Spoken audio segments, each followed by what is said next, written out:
तो देखो आज देखेंगे लंबाई मापन के तरीके की लंबाई को कैसे नापते हैं छोटे से बड़े रूप में। तो आओ देखो, तो लंबाई मापन की सबसे छोटी इकाई होती है mm, mm से जस्ट बड़ी होती है cm से सबसे बड़ी होती है और m से बड़ी होती है।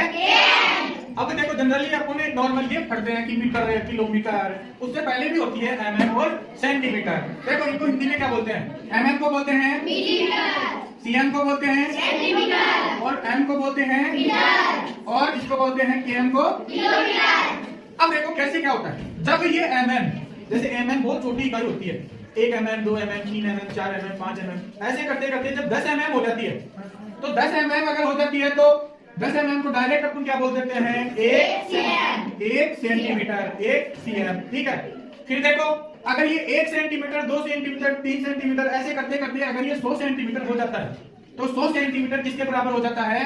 1 मीटर के बराबर, 1 मीटर के बराबर। अब देखो 1 मीटर जैसे अपन नॉर्मल भाषा में कैसे मीटर में नापते हैं, जब अपन सेंटीमीटर को जैसे नापते नापते नापते आते हैं तो यहाँ पे 100 सेंटीमीटर होता है और 100 सेंटीमीटर का मतलब 1 मीटर। तो अपन नॉर्मल भाषा में नहीं नापते क्या? 1 मीटर, 2 मीटर ऐसे नापते हैं, वैसे 1 मीटर ये हो गया। अब देखो 1 मीटर, 2 मीटर, 3 मीटर, 5, 10, 15, 20, 100, 200, 300, 500, 1000। जब ये 1000 ऐप हो जाता है, 1000 मीटर हो जाता है, तो ये अगली इकाई में चला जाता है किलोमीटर में।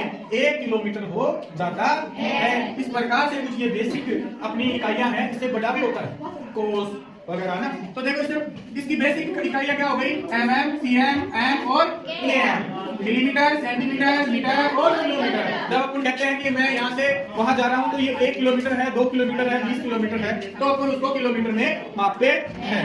ठीक है, मापन की और भी इकाइयां होती है, जैसे फुट हुआ, ठीक है, तो वो अलग है। तो इस प्रकार से अपन ये कुछ इकाइयां देखी और आपको समझ में आया? ठीक है।